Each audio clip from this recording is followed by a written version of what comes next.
Hey, VC, how's it going? Hope everybody is doing well. We got the five horsemen all back together this week. And tonight's episode, we're going to be talking about cover albums, which means artists who have recorded an entire album of cover versions. Now, to preface the video that we're doing is kind of a unique episode because the first album that all of us are going to be talking about is an album that we all happen to own thanks to Aaron. Aaron got us some VCLT of this record last year, and we've all had a chance to listen to it, and we've all been meaning to do an episode reviewing this album. So it's going to be part review and then part talking about our favorite cover albums of all time. So we're going to start just going into, this is, of course, Eagles of Death Metal, and this is their album Boots Electric, which is all cover versions. I think I'm safe in saying we're all fans of Eagles of Death Metal. If we weren't before, we definitely are now after listening to this album. But it has 13 tracks on it.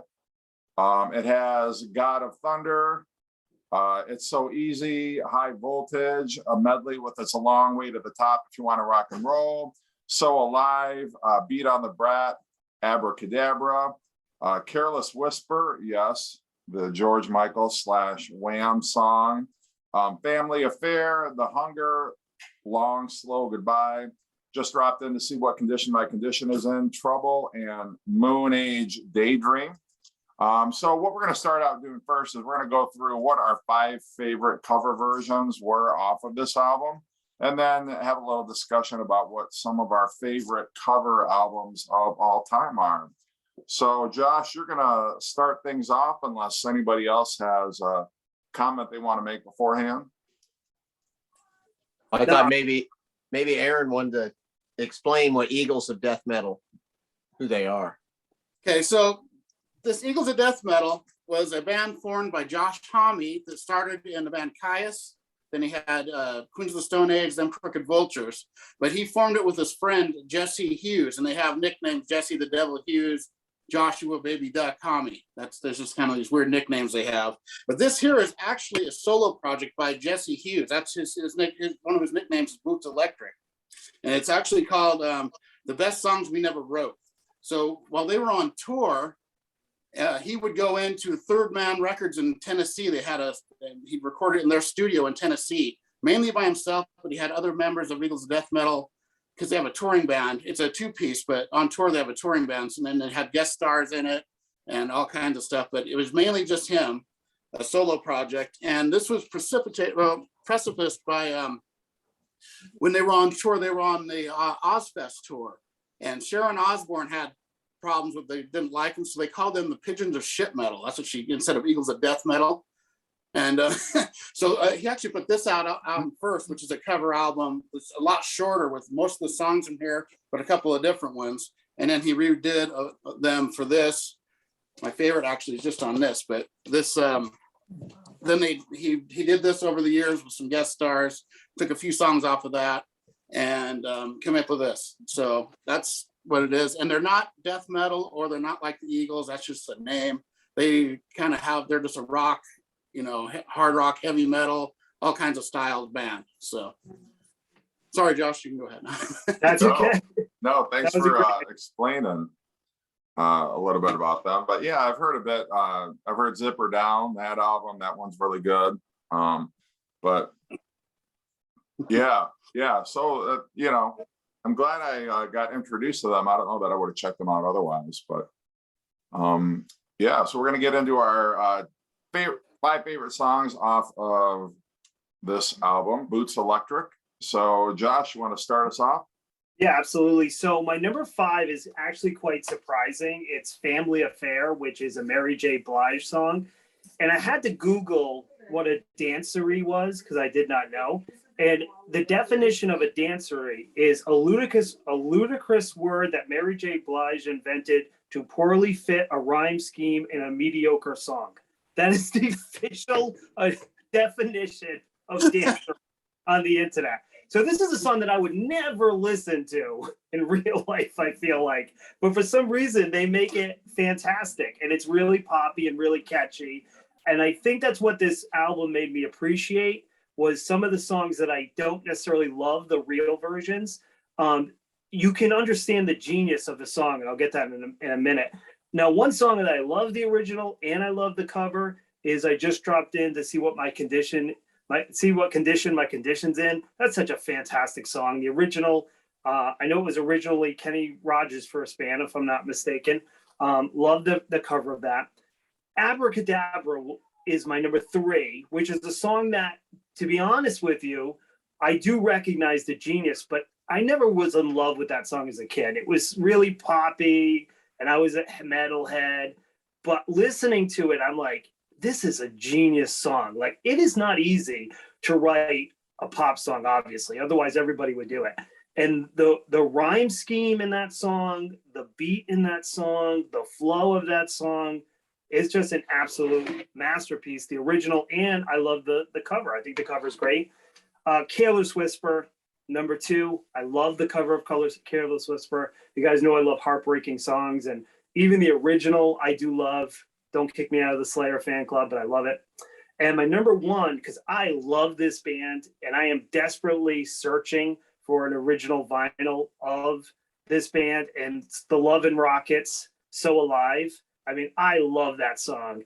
And to hear someone cover and pay tribute to Love and Rockets, which is such an underrated and fantastic 80s band, it just made me feel so good. Like, they're covering Love and Rockets. You just don't ever hear anybody talk about that band.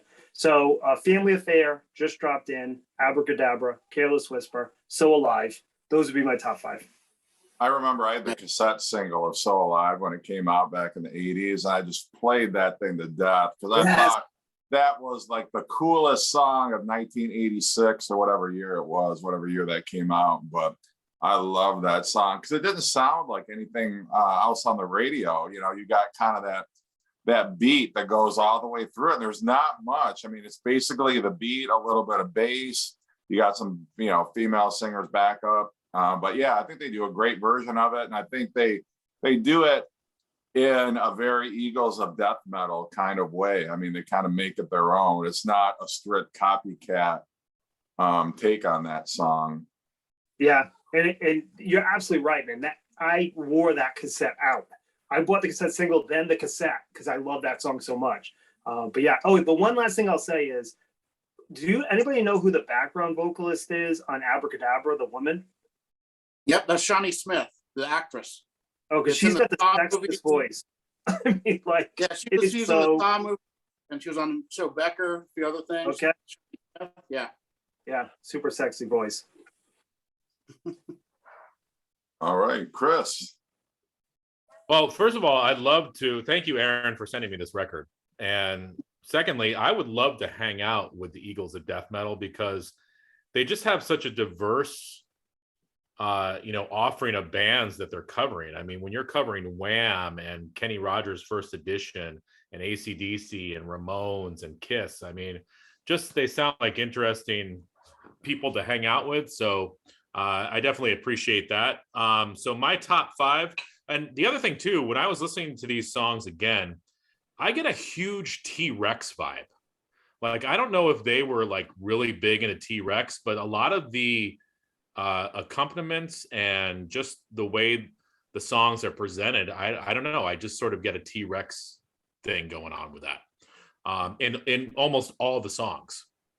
So my top 5, I love their cover of God of Thunder, and the slightly distorted vocals are really cool. The vocals are more melodic on this song. When Gene Simmons was singing it, he did the whole Gene thing, but this is more melodic, which I dig. I like their cover of It's a Long Way to the Top, the AC/DC cover. Again, I get a big T-Rex vibe on that. I love how they just sort of combine the songs seamlessly. Very cool. I'm a huge Ramones fan, so I had to go with Beat on the Brat, one of my favorite tunes by Ramones. And it's a slower tempo than the original, but really cool vibe on that song. I think Josh had mentioned Careless Whisper. I like that cover as well. There's this cool little keyboard on the chorus, which I like too. I wrote this note too. It's almost has like a post-punk take on the song. It's definitely a different rendition of it, which I think is pretty cool. And my last one, another song that Josh had mentioned, just dropped in to see what condition my condition was in. The more beers I drink, the harder it's going to be to say that title. But yeah, it's got this dirty guitar solo, which is really cool. I love the fuzzed out guitar.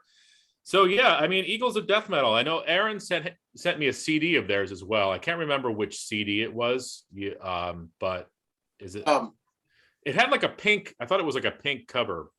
Yeah, it is. That's a different cover. It's the same album. It's okay. The first one. I need to pull. Yeah, I need to pull that out again and listen to it again because I really dug listening to this album. And yeah, just a cool band. Like I said, I love how they're diverse with their song choices, and you know, they definitely add their own spin to the songs, which is cool. All right. Hey, is it me? Okay. Started it off. Yeah, I just wanted to add one thing about when you were talking about God of Thunder. That version is like the Paul Stanley demo version, where it's sung. It's sped up and sung different, like the Paul Stanley version. That's how it was originally, done. Did Paul Stanley write that song? Yeah. So it was Paul Stanley song, and then he changed it and slowed it down for Gene Simmons and changed it a bit. Okay, yeah. But the original a lot like that. Yeah, because there was an article going around on Facebook a couple days ago that said it was about Paul Stanley, how he was annoyed that he didn't get a chance to sing that song on Destroyer. Yeah, Bob Ezrin actually said, no, this is the Gene Simmons song. We're giving it to Gene because it's more, he's the God of Thunder. Right. And then they made it into, the masterpiece that it became. So very cool. So my number 5, and the thing I like about this record, and this is my favorite covers album of all time. And I've got a few here that I absolutely love. This one is my favorite just because I like how what they do with it is they change all the songs. They don't just play them how they work. Like Beat on the Brat is slower. It's So Easy is a little slowed down. God of Thunder sped up. I just like how they did that. But my number 5 is actually It's So Easy, the Guns N' Roses song. I really love how they did that on here. And I just love how he sings it. And it just has like you said, I never thought of that, but you're right. It has a T-Rex vibe to it. Like if you were to have T-Rex do Guns N' Roses, almost like that, like from Electric Warrior. Yeah. And my number 4 is Beat on the Brat. I love that slowed down version. And, after I listen to this, I'm usually saying that for hours, My wife really loves that. They don't bring the grandkids over after I listen to this record. So, and my number 3 would be High Voltage. It's a long way to the top if you want to rock and roll. Because when I first heard it, it's like, oh, this is cool, High Voltage. And then all of a sudden it just turns into the other song. And you don't even really realize it, at first. It's kind of cool how they do that. It's a really long, drawn out version. And I just love how they did that. And then my number 2 is Abracadabra, which I like way better than the original. And every time I hear that now, you're right, the Shawnee Smith, her vocals are what I hear that in my head, even if I hear the Steve Miller version. I'm hearing her doing those backing vocals now in my head. And I like that better than the original. And my number 1 is, but before I get to that, I actually love every one of these songs. Trouble, I love that one. That was the Cat Stevens song. Really cool. That almost made it. Careless Whisper almost made my list, but the cool thing about Careless Whisper is that's actually Mark Tureen doing backing vocals from Bullet Boys. And he does wow. So I just want to get that in because it's not in there. And my favorite is Family Affair, which is really weird because hip hop is my least favorite style of music. I mean, I know people know I don't like jazz a lot, but I like some fusion. There's some jazz. I have a bunch of jazz records. Hip hop is the one that I just never got into. My sister listened to hip hop a lot. I had a lot of friends, I was around a lot back in the 80s, and I was a total metalhead and didn't understand it. And I still don't really get it, but I love how they changed that into they kept it kind of how it is, but made it into a rock song, a pop rock song. And I think it's brilliant. I think it's the best song on here. It's just brilliant how he did it. And it made me appreciate hip hop a little more in general, even. Just hearing them do that song, I never would have thought that anyone could do something like that and make it how they did. and it just blew me away. The first time I heard it, I was like, what in the hell? And then I brought my sister over to play that for her, and she's like, oh wow, that's better than the original, and she likes that kind of music. So I thought that was interesting. But every time I hear this record, that's the one that really stands out to me the most, I think, which is surprising because you'd think it'd be God of Thunder, one of my favorite songs, but it's Family Affair is my favorite on here. Well, I know what your next VCLT is going to be then. It's going to be Ice Cube Predator. Oh, I love that album. That is a great album. The vinyl is like $100 vinyl though. If you can find it. But Aaron, I think you would like Ice Cube Predator. It's a great album. I've heard it. I used to hear all those albums back in the 80s and 90s. I've heard them over and over. The gangster rap really don't like the most. It's just all the and it just, I can't listen to it. It bugs me. Yeah. I don't know hate why. when Gordon Lightfoot does that too. Yeah. Aaron, but I think you hit the nail on the head with the Family Affair, just because it's not a song that I was that familiar with. I knew of it, but they do it such a way that you understand the brilliance of the song, so. Yeah. And I'd just like to say one more thing. If this album was included, there's a song on here that's actually the very best. It's Gouge Away by the Pixies. And that may be a Pixie fan list by hearing the Gouge Away version on this, but it's only on this, and it's a really rare record. It's amazing. I love that. That's really cool. And I wish they would have put it on the other one. Nice. So, yeah. Okay, I'll be right back, guys. Sorry. All right. Well, he's not in here, but I was going to thank Aaron for the record.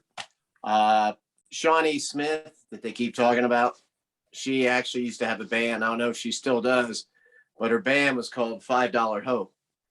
Nice. But anyway, my first couple songs that I picked on this list are ones that I just like them on here, and I'm not even familiar with the original version. And so number 5 is the song Trouble, which is actually a Cat Stevens song, and I wasn't familiar with that song. It's a slower song on here, and I don't know. I just think that's a pretty good one. The next one is Long Slow Goodbye, which is Queens of the Stone Age. I didn't know that song before, and Aaron has it behind him there. I think that's a cool one. Next up is It's So Easy by Guns N' Roses.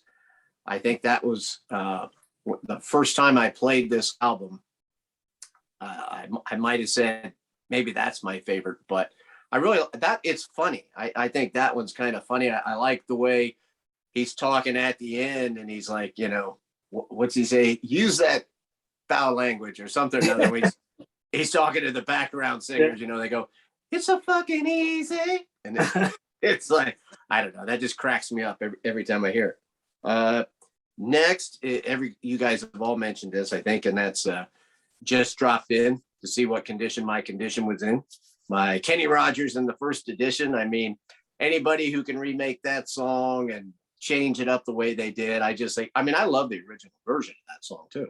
But I thought the remake was really cool. And my number 1, which probably seems like it'd be an obvious pick for me to make, but is the whole High Voltage, and It's a Long Way to Top. The way they combine it, and Chris, you kind of said it right off the bat. That was a song where I really heard it, and I said, this is like T-Rex doing AC/DC right here.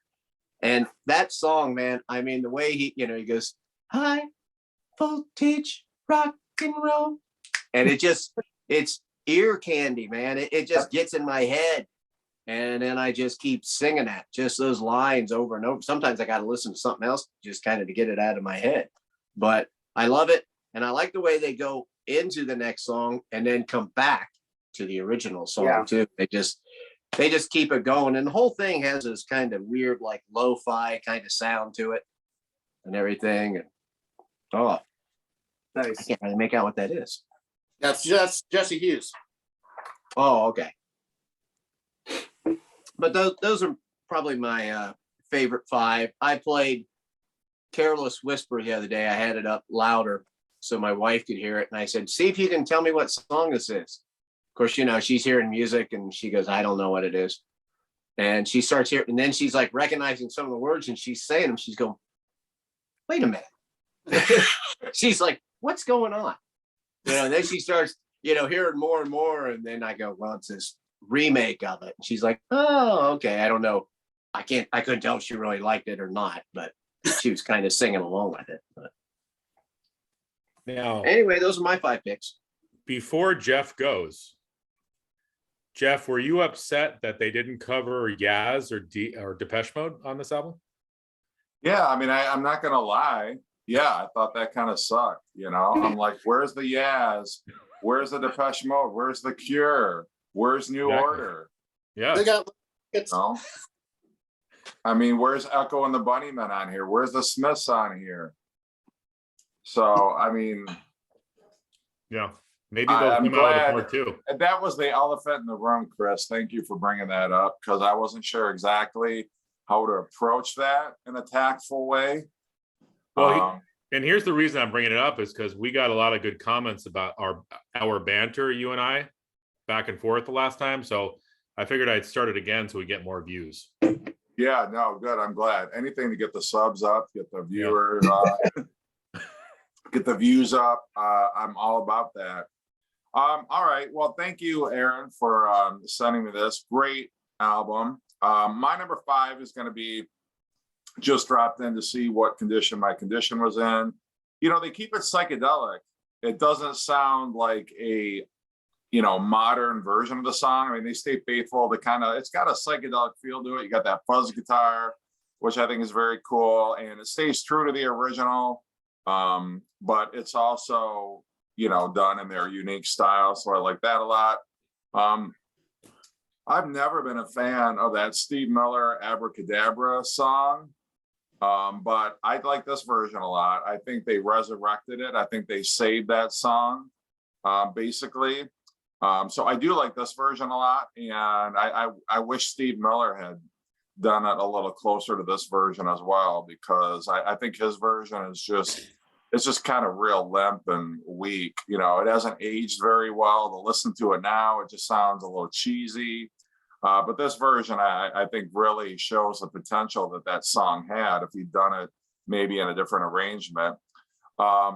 My number 3 song is going to be So Alive for all the reasons Josh said. I love that song. It's a classic, but they do it in a unique way. They don't try to just do a carbon copy of it. It sounds very much like Eagles of death metal, a little bit of T-Rex thrown in there, some glam rock, like you had mentioned before. So I definitely like that one. My number 2 is going to be Careless Whisper, just because, yeah, I mean, you would never think that a song like that would fit an arrangement like this. I mean, they totally make it their own. If you weren't paying attention to the lyrics or even a little bit of the melody, I mean, you could really be convinced that this was an original song by them because they do it so well. And they transform it from what was pretty much, kind of a cheesy, smooth jazz kind of arrangement, with that sultry saxophone that the original had, but they give it some balls. They actually rock it up, and they're like, yeah, kind of like, reminds me of what Chris Cornell has done with some of the covers that he did over the years, where he took a song like Billie Jean and gave it an arrangement that you never would have expected or thought that you could transform that song into a rock track. So I like that one. And then my number 1 is going to be, I think I'm on number 1. Number 1, Beat on the Brat. I love the way that they slow it down. And it's just a cool kind of mid-tempo rock track. It's got a great groove to it. It's kind of takes a little bit of the punk out of it and just makes it a real cool, fun track to listen to. Not that the Ramones version wasn't fun, but this is just sort of a total reworking of it, a reimagining of the song, and I dig it a lot. I think it's very cool, and Yeah, I love that. That's what I love about this. You know, I was going to ask you, Aaron, is Moon Age Daydream, is that just a demo? Is that just a David Bowie demo? David Bowie. Yeah, I know it's a David Bowie song, but did they just take, it sounds like it's like his demo version of that. It doesn't sound like it's. They made it sound like it's on an old record. You hear all the like old record sound on your record. So Mhm. I think they did that on purpose just to make it sound like an old record you're hearing. Yeah. I mean, I like that one too. It didn't make my top 5, but I had to ask about that because it's like, is that Josh Homme, or however you pronounce his last name? Is that him singing? No, it's all Jesse Hughes. And Josh Homme is a guitarist singer for all his other bands. He plays drums with Eagles of Death Metal. Because Jesse Hughes, I honestly, I thought this was David Bowie. I thought maybe they just took his vocal from a demo or something and this laid a new track over it. But that's amazing because he sounds so much like David Bowie on this. It's amazing. So I love that one. It didn't make my top 5, but I had to give that an honorable mention. All right. So now that we talked about our favorites on that album, now we've all kind of picked a handful of albums, cover albums from our own collection that we really like. And we're going to kind of compare, you know, we just talked about the Eagles of Death Metal. And now we'll just kind of go around and talk about some of our favorite cover albums and how do they stack up to Boots Electric. So Josh, you want to get us started? Yeah, so 2 of the ones that I picked, I don't own, but I streamed them and I absolutely love them. And one of them is Tori Amos, Strange Little Girls. And what I like about that covers album is she takes songs you wouldn't think someone would normally cover, and it's mostly her and a piano. Like she does Enjoy the Silence, the Depeche Mode song, absolutely haunting, beautiful. I love the Depeche Mode song. I love her version. I'm Not in Love, the 10cc song, if you know that song. It's just such a beautiful version. But then she'll do Happiness is a Warm Gun, Raining Blood, the Slayer song, Heart of Gold, I Don't Like Mondays. She does some fantastic covers that you're like, I can't believe Tori Amos is covering Slayer. But she does such a unique version that I absolutely love it. And I think it's very comparable to not Queens of the Stone Age, Eagles of Death Metal, that you're hearing these songs that you know, but like Jeff said with Careless Whisper, unless you really pay attention, there's sometimes you'd never recognize that it was the original song. And that's what I really love about a cover album. The next one was the Ramones, Mondo Bizarro, which is a fantastic album. And I'm just pulling up the songs. They do one of my favorite Who songs, Substitute. Love that song. The Ramones do such a great version of it. Out of Time, the Rolling Stones song. Somebody Loved by Jefferson Airplane. When I Was Young by the Animals. Have You Ever Seen the Rain by Creedence? I mean, just fantastic song after song after song. Now, granted, they all sound like the Ramones, so it's not like they're stepping out of their comfort zone. But they do a great version of it, and you can see. Actually, it's called Acid Eaters, not Mondo Bizarro. So excuse me, but Acid Eaters. But you could see where their influences are. My favorite cover album of all time is the original Metallica Garage Days. I'm hoping that somebody will talk about that later. To me, that 5-song EP, that is my absolute Stone Cold favorite. But those are 3 of my favorites. Have you guys ever heard the Tori Amos or the Ramones? I have it on CD. Yeah. Awesome. I haven't heard the Tori Amos. No, I'd be interested in hearing that one. Yeah, if they ever reissue it, I'll VCLT it to you guys. But it is hard to find if you ever see it on vinyl. But you can probably find it on CD. Awesome. All right. Well, I just pulled out a few covers records. I've shown this before, but this is Richard Cheese, and this is his album Numbers of the Beast. And basically, what it is, it's lounge versions of popular songs. So, you know, he does Number of the Beast on here, but he also does Ice Cube's It Was a Good Day. He does Old Town Road on here. Baby Shark, Eye of the Tiger. Baby Shark. Yeah. He does the Prince song, Darling Nikki. But what I really like about this album is that, and I said this in the I reviewed this album.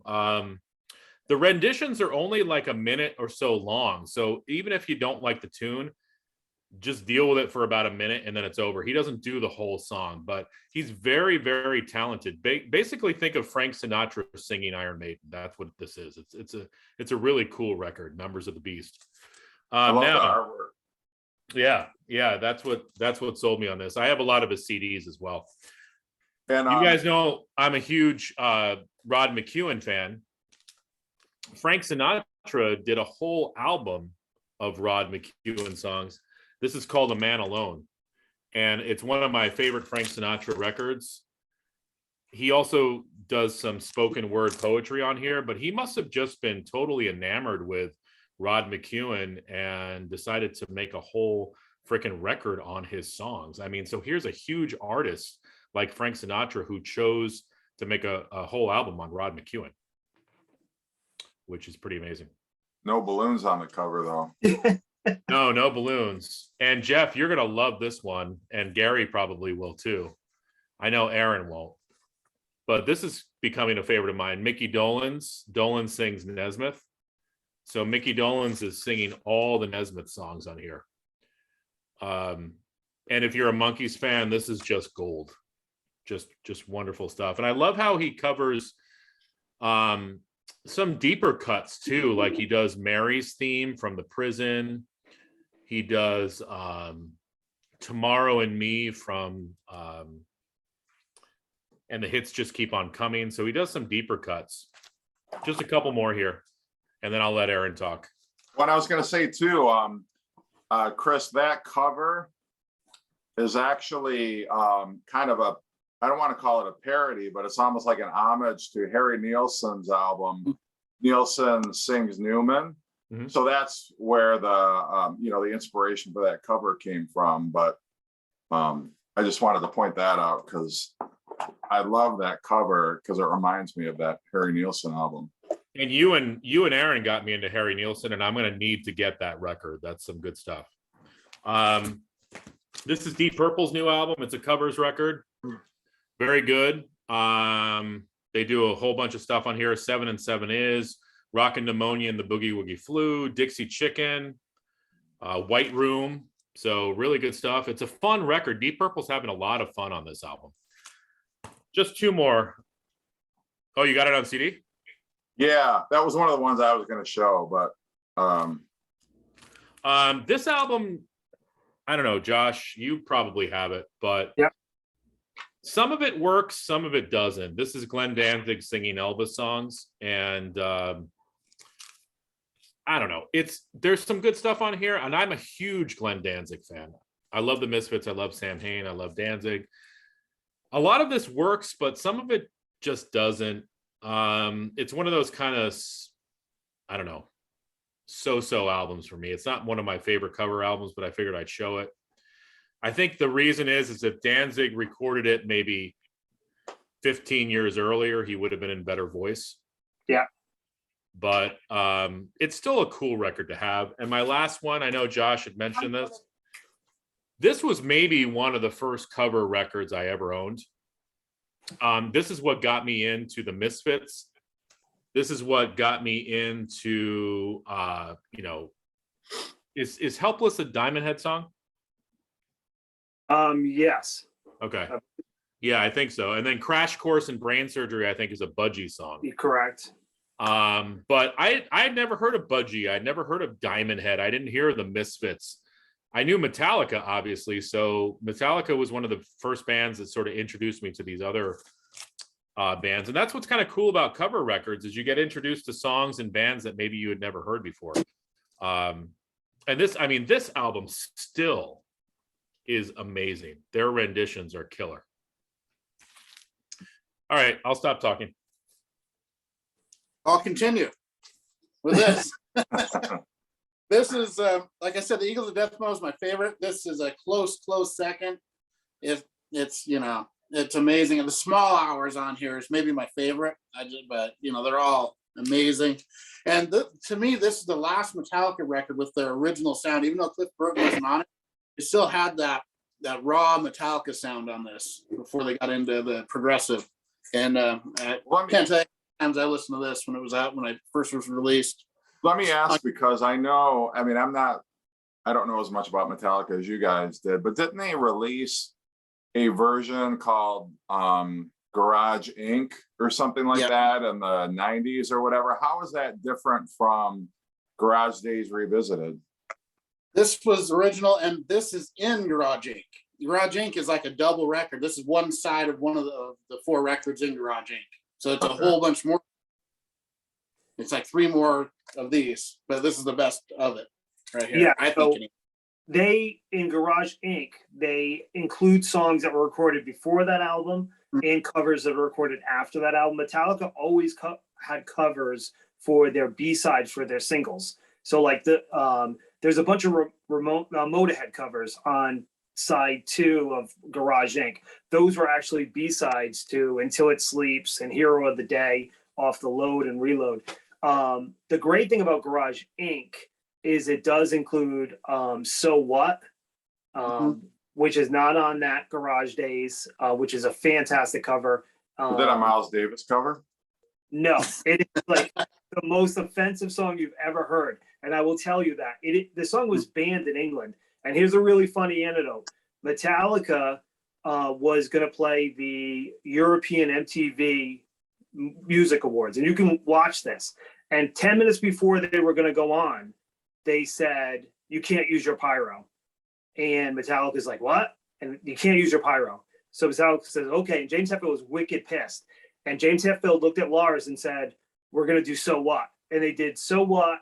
And they did a Misfits cover, Last Caress. And they did it live on national television. And I'm not even going to repeat the lyrics, but if you go Google the lyrics, they're some of the most offensive lyrics you could ever hear. And then James Hetfield kicks down the mic, and it's so badass that he was just like, oh, you want to screw me? Well, here's what I'm going to do for you. And they've been banned from MTV in Europe ever since. So Yeah, but they also, and on that album, don't they do A Merciful Fate? yeah, they do Merciful Fate. They do Nick Cave. They do Leonard Skinner. In the Jar. Yeah. What's the album where they Turn the page. What's the album where they include the Rainbow cover? They do Rainbow songs. Was that on Death Magnetic? No, that was on Garage Inc. Don't they do a? I think Oh they do no. You know what it's on? What was It's on what was their Hardwired. last album? Hardwired to Self-Destruct? Hardwired. Yeah. Yeah. They do a whole Dio medley, and Yeah. Right. Do they do Thin Lizzy, Whiskey in the Jar? Yeah. that's on Garage Inc. too. So Yeah, it's definitely worth it if you want to get that vinyl. It's like 3 records, Garage Inc., and it includes the one we're showing. It well, I'll includes- actually send you the CD, Jeff. I have 2 of them, so I'll send you that CD. Cool. Yeah, Sorry, that's one I was gonna. Yeah, sorry to get you off track, Aaron. I was looking at that. I'm like, well, what is Garage Inc. then? If that's Garage Days Revisited, so Actually, Garage Days. This is Garage Days. Is this revisited? So their original one before this was revisited. This is revisited. So they had like but it wasn't like a big, album that was released everywhere back then. So, and then this here is another one of my very favorite covers albums. This is Anthrax with Anthems. This is amazing. It's an EP, and this is after Joey Belladonna came back to the band, who was which very unique in the thrash metal scene, because back in the 80s, he was in bands that did stuff like Kansas and Boston. He was like that type of singer and in a thrash band. So on there, they do the song Anthem by Rush, which I like better than the original because it's me. And they do the best version of TNT ever, I think, on here, the AC/DC song, where they add an extra like crunchy part to the guitar. And I can't hear it without hearing that extra guitar piece they add in. It's just so killer. They do the song Smokin' from the first Boston record. Killer version of that. Keep on Running from Journey. Amazing version of that. Big Eyes from Cheap Trick. Really, it's just amazing. And Jailbreak from Thin Lizzy. And they're not like thrash sounding. They're like heavier than the originals, but not like totally thrashed out, and they're really good. It's an amazing, amazing covers album here. And then another one of my favorites, and this is a 2-parter, are the Ace Frehley. Origins 1 and 2. Love these albums. This one came out first, and he does, starts out with White Room. They do Street Fighting Man, Spanish Castle Magic. Just those 3 songs that started are pretty damn good. But they do a couple Kiss songs, Parasite, Cold Gin with Ace singing, which is cool because he wrote them. Magic Carpet Ride's one of my favorites on here. But my favorite thing on here is Emerald, the Thin Lizzy song Emerald, because he has Slash as a guest guitarist. And at the end of it, if you know the song Emerald from Thin Lizzy, it has all these killer guitar solo at the end. So him and Slash go back and forth like a guitar war on it. And they're both going back and forth doing solo after solo, battling back and forth on it. It's really cool. And then, and this one here he released after. This is really killer too. Space Truckin', love his version of Space Truckin'. Jumpin' Jack Flash is really good with Lita Ford singing on it with him. That's pretty cool. But those ones I showed are my favorite covers albums ever. And then there's stuff like this, which I really love. The Skid Row Besides Ourselves, where they do Delivering the Goods with Rob Halford, Come On and Love Me, the Kiss song, Psychotherapy from the Ramones, amazing. Little Wings on here.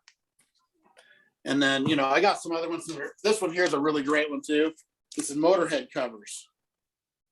And this has some really interesting stuff. They do Breaking the Law, The Trooper, hearing Motorhead doing The Trooper. It's kind of interesting. Back in the USSR, the Beatles song, Tie Your Mother Down, Shoot 'Em Down from Twisted Sister. So everyone's like talking, Twisted Sister's too glam, Motorhead's different, but it's pretty cool they cover them.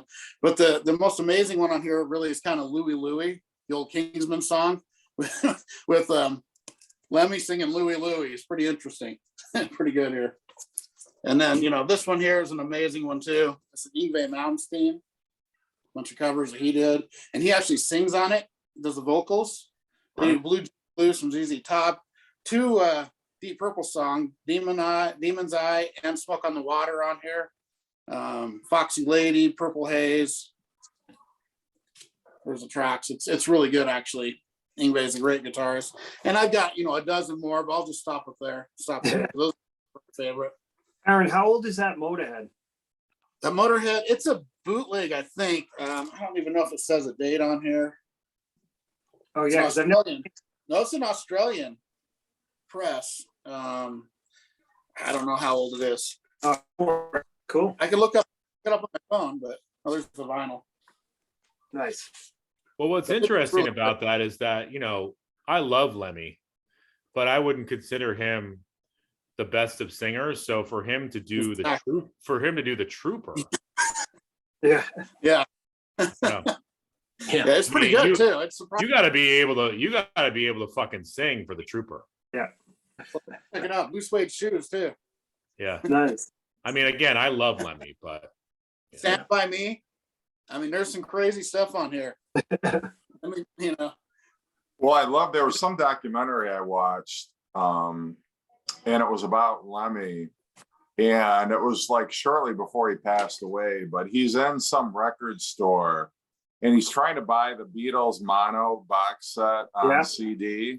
You know what I'm talking about? I thought that was like very cool because it was like, God, like his music is like sounds the farthest thing from the Beatles catalog, and yet he was a huge Beatles fan, and he's like there, buying his Beatles mono box set like a Beatle maniac. But it's very funny.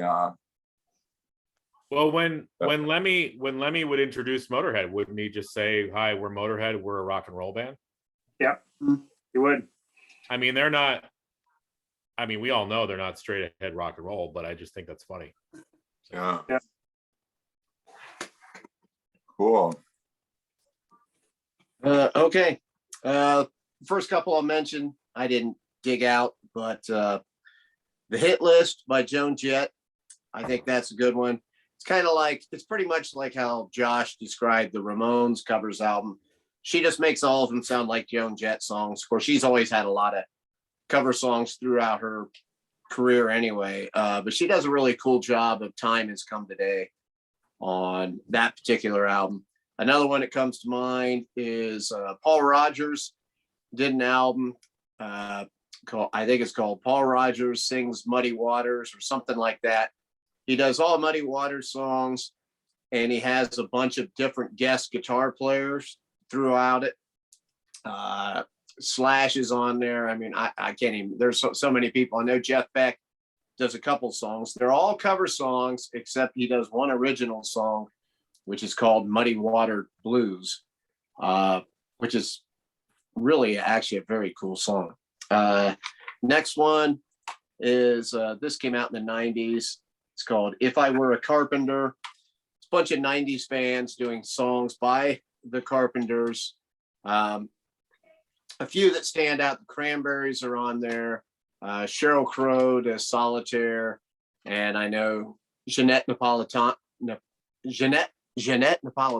sorry, from Concrete Blonde is on there doing Hurting Each Other.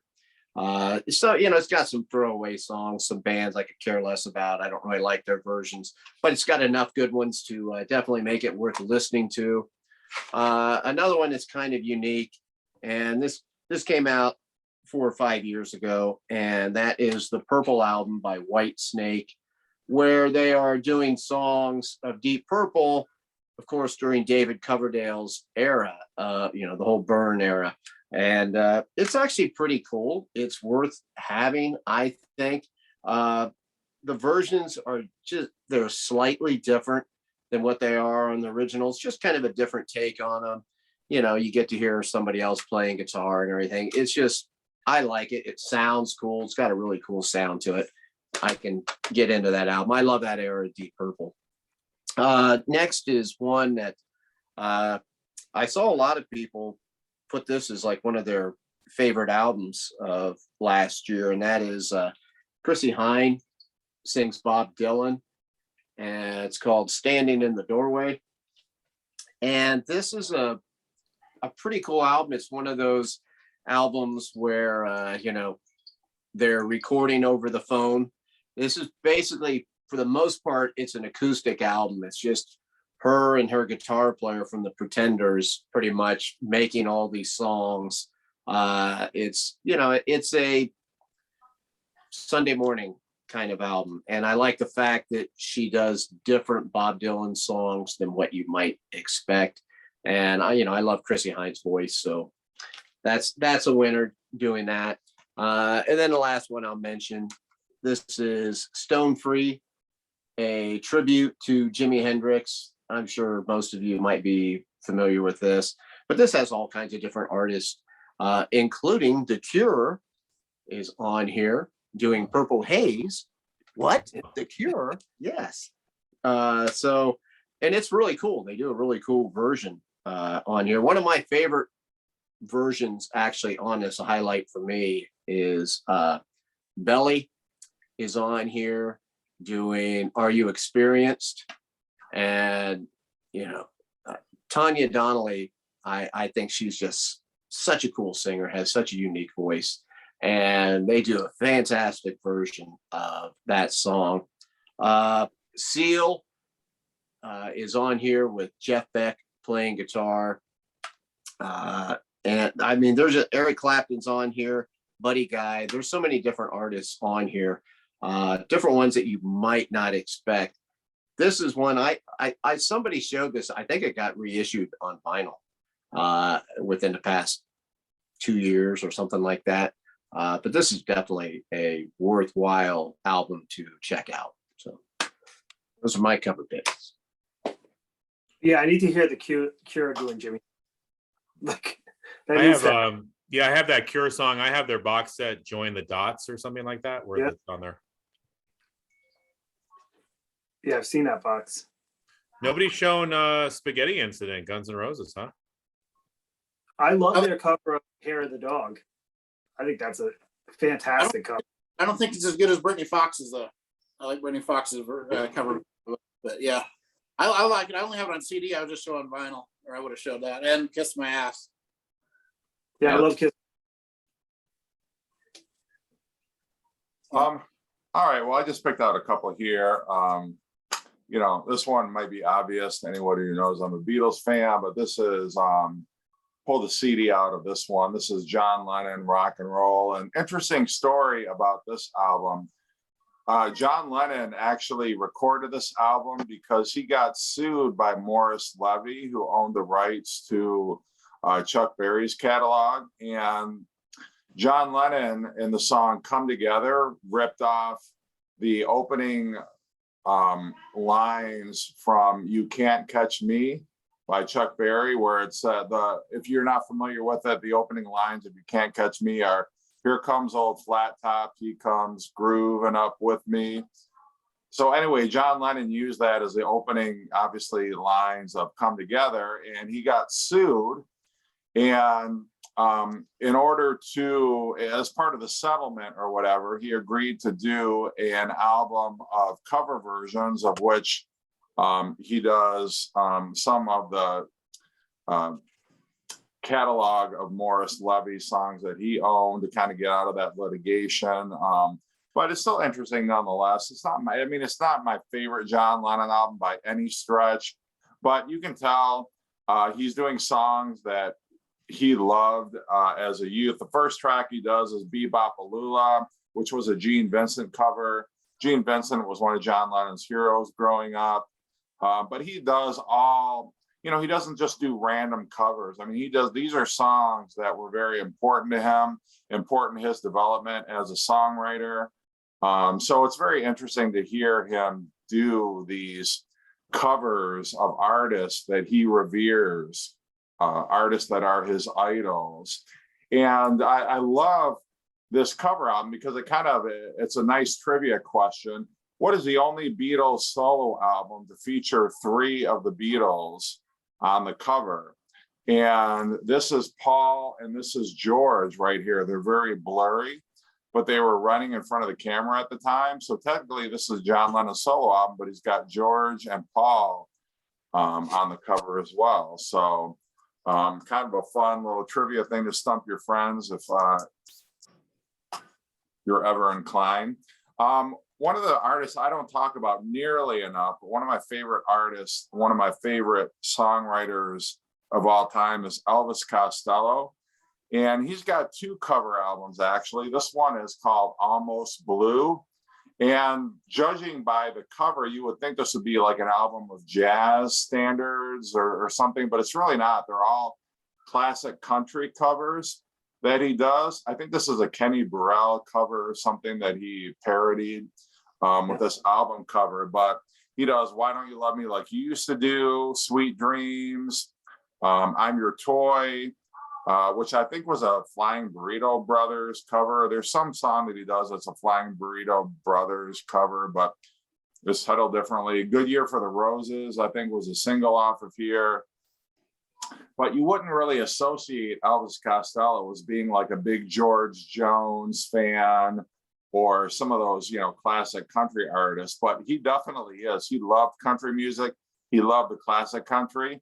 And I think this was a 5th album that he did with the Attractions, but it's all like pure country. If you love like your early classic country, you would definitely enjoy this album. And then this is an album that he released, I think it was 1994, called Kojak Variety, where he does a number of different songs. He actually does a cover of Leave My Kitten Alone, which the Beatles actually did a cover version of that was never released. The first time it actually got an official release was on Anthology 1. He does a version of Days, the Kinks song on here. And there's the thing about it is a lot of these songs you probably have never heard of because they're kind of obscure, but it's all tracks that influence Elvis Costello, songs that he loves. It's definitely kind of a labor of love for him because he's covering songs that he grew up with, songwriters that he admired. There's actually, he covers the song, which one is it? He does The Very Thought of You, which is kind of a standard. I Threw It All Away, which was a Bob Dylan cover on here. But yeah, just a great, really fun album to listen to because it's got a contemporary sound, but it's Elvis Costello doing his heroes, but doing it in an Elvis Costello style. So I love the heck out of that one. I was going to show this Deep Purple one. Chris already showed it, but I think this is a lot of fun. an album that nobody expected to be released. So just the fact that we got this, I think a lot of people were wondering after Whoosh if we were going to get another Deep Purple album. And then just a year later, they're coming out with a covers album. That's a lot of fun. And then the last one I'm going to show, this is Cat Power. It's an album called Jukebox, which is a cover album. I'm not familiar with a whole lot of the Origin songs on here, but there's the New York. She kind of does a spin on that. There's a track called Ramblin' Woman. I have to confess, I mean, she does Joni Mitchell's Blue, but other than that, I'm not familiar with the originals that she covers on here. But Cat Power, I think this is a really, really enjoyable album. If I didn't know any better, I would have thought these were all originals, but just a real cool album. I think this was released in the early 2000s, but one of my favorites to throw on the turntable. So she just released a new covers album, just so you know, like just this year. Okay. He does covers Lana Del Rey on it, I believe. Oh, nice. Yeah. I need to get that Elvis Costello record where he covers the country songs. Yeah. But here's an album. I just thought of this artist, and I'm really surprised. I'm really annoyed that I didn't think of this artist because it's an obvious. Johnny Cash. Yeah. I mean, not all of his, but most of his American recording songs are cover songs. So, yeah. This would have been a good artist to show as well. Yeah. I was thinking about that, like you just said. I mean, he throws in some of his old songs in there, but yeah, the majority of them are all cover songs, and that's what I was thinking. We could have picked all those albums and basically showed them all those American recording albums. Well, what's kind of cool about a cover song too is when you can make it your own, and I really think Johnny Cash took the song "Hurt" and he made it his own. I mean, that could have been a Cash original. Especially the video. Any song Johnny Cash covered, he kind of made his own. Yeah. And Johnny Cash was covering songs from early in his career. A lot of his biggest hits, he actually didn't write. But I think when Rick Rubin signed him, he just put him in front of a microphone and first said, just sing the songs that you love. And that's why they have that Unearthed box set, which has like 200 songs on it, because Johnny Cash recorded so much material. And then Rick Rubin would come to him and say, how about this song? And some songs he would say, no, I just don't think I can do it. But if you buy that box set, which has all the outtakes that didn't make the American albums, he does Father and Son, the Cat Stevens songs. He does Redemption Song, the Bob Marley song. He does Pocahontas, Neil Young. Pocahontas. He does so many cover songs that are just so fantastic. They could have made another 12 American albums and instead of having that box set. But does he do the Trooper at any point? He does not. No. This was one I was also going to show. This is and it's a cover of Woody Guthrie tracks. Or no, I'm sorry, Hank Williams, not Woody Guthrie. I'm getting Bob Dylan. We're on the topic of Bob Dylan. This is Hank Williams covers, hence the name Hanky Panky. But he definitely does them in the style. And convinces you that they were original tracks because he does them so well. But the is a band I don't talk about nearly enough. But Matt Johnson, who is the chief singer-songwriter behind the essentially he's kind of like, keys to the what Trent Reznor is to Nine Inch Nails, basically. He's pretty much the band, but he was a huge Hank Williams fan, and so he did an entire album of Hank Williams covers in, I think it was like 1993, and it is phenomenal. I can't recommend it enough. Definitely got an Americana sound to it, but makes every track his own and just very cool interpretations of some classic Hank Williams tunes. What's an interesting thought too is like back in the day, people would cover a song. So many people would cover it. Like, let's just Take Blowing in the Wind. Mm-hmm. Everybody would fucking cover that song and it would become a standard, or that seemed to be the practice of the day. Now I feel like nowadays nobody takes a song and covers it. I don't know why that is. Like back in the 60s and 70s, everybody would cover everybody's songs. Louie Louie is another one. I mean, everybody has covered that song. Well, this is almost a cover album. I mean, half the songs on here are cover versions. You've got Till There Was You, Please Mr. Postman, Roll Over Beethoven, You Really Got a Hold on Me, Devil in Her Heart, Money. I mean, I know it's not technically a cover album, but half the songs on here are cover versions. Diver Down, half those songs are cover versions of. Could have made a cover album and it would have been amazing. Yeah. I mean, Van Halen, any song that they ever recorded that was a cover version, they made their own. Yeah. You know what's funny is Martin Scorsese, I think he said, when they asked him about remakes of movies, he said, I don't know why they remake successful movies. They should remake the movies that bombed. They should figure out, how can we make this idea better? It was a good idea, the movie bombed. I think when it comes to covers, a lot of times, people do cover a song, but you're like, it's good, but it's hard to separate it from the original. But when someone takes a song like that Cat Power, where you're like, I didn't even know these were covers until someone told me, and they're giving it new life or introducing you to a new band, kind of like this, right? Like me and Aaron, Mary J. Blige, we probably would have known that song. I never would have known Dancery. So I think that's what is great, There you go. And like, I Love Rock and Roll from Joan Jett. Most people don't know that's a cover song. Right. The Are You Ready for Some Football? That's a ripoff of a Joan Jett song, right? Or is it? Well, and for the longest time, I thought Quiet Riot, Come On Feel the Noise. Yeah. That is that the song I'm thinking of? That's a song? It's a Slade song. Yeah. Slade. Yeah. I'm over Crazy Now too, I think. Right. Yeah, the next one. Yeah. But I always thought it was their song. And you pointed out that Nilsson sings Newman. Nilsson actually did 2 covers records. This one too. Yeah. And this is all just old standards he did, which is kind of like what Rod Stewart did later on with his Great American Songbook, but Harry Nilsson did it in the early 70s, same type of thing. Kind of interesting. Yeah. Well, now I thought about like Duran Duran, Thank You. That's kind of another one that comes to mind. I don't actually own a physical copy of that, but they've got some interesting cover versions on there.